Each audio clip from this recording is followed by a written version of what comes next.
Modern life leaves us feeling distracted and disconnected, as if we're standing still while the world rushes past at a speed we can't quite match.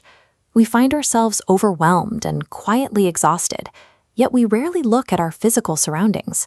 When we feel this drain, we usually treat it as a personal failure.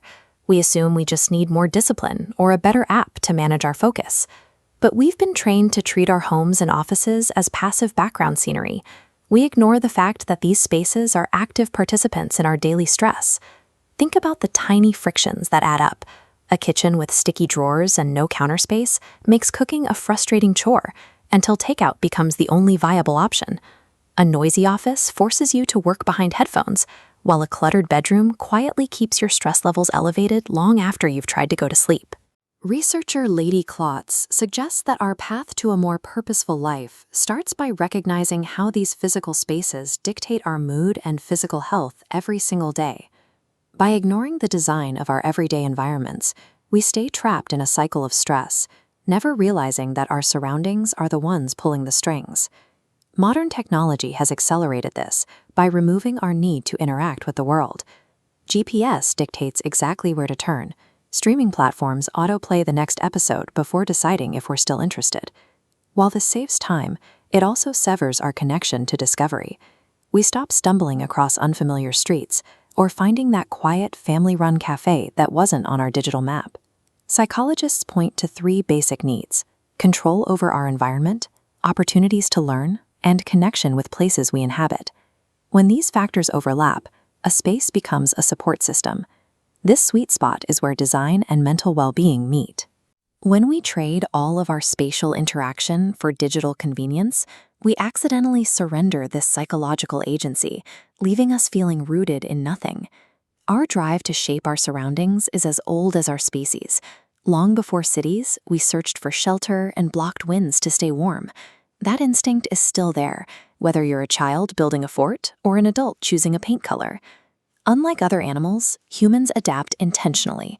While a bird builds the same nest its ancestors built, we redesign our world to solve new problems. Indoor plumbing, for example, did more than provide convenience. It transformed our life expectancy.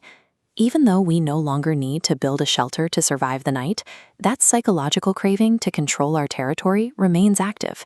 We seek safety, beauty, and comfort because our brains are wired to prioritize our immediate environment. However, adults often fall into functional fixedness. We become so used to seeing a room in one specific way, like a formal dining room that's never used, that we lose the ability to imagine it as anything else. When physical spaces become fixed and unchangeable, our daily lives follow suit.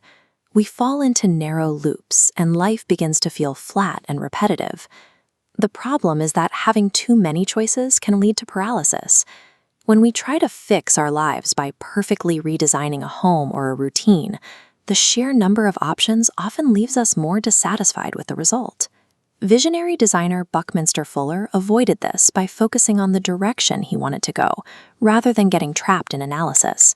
He approached the world with a mindset of constant, curious adjustment. We can call this spatial experimentation. Instead of searching for a permanent, perfect solution, you test small changes like moving a chair near a sunny window, and simply pay attention to how it changes your morning. These adjustments allow our spaces to adapt alongside our life phases. A living room that handles the noise of a young family can later evolve into a quiet sanctuary for reading or conversation. When we treat our rooms as flexible laboratories rather than fixed containers, we restore a sense of curiosity and personal agency to our daily lives. This need for agency is most visible in extremes. In refugee camps, researchers found that families cope significantly better when they are allowed to design and build their own shelters, rather than moving into identical, prefabricated ones. These small, customized choices, like adding a quiet corner for prayer, restore a sense of dignity. They help people feel rooted, even when everything else is in flux. You can see this same pattern in ordinary life. Simple acts like gardening, repainting a wall, or reorganizing a closet combat feelings of helplessness because they prove that you can still influence the world around you. We can even design for better connection. Event planners have found that breaking massive halls into smaller, intimate nooks can transform an overwhelming crowd into a space where conversation and trust can actually grow. Even in a cramped apartment or a sealed office, altering just a tiny fraction of your space sends a powerful signal to your brain. You are not trapped. You have the power to shape your reality.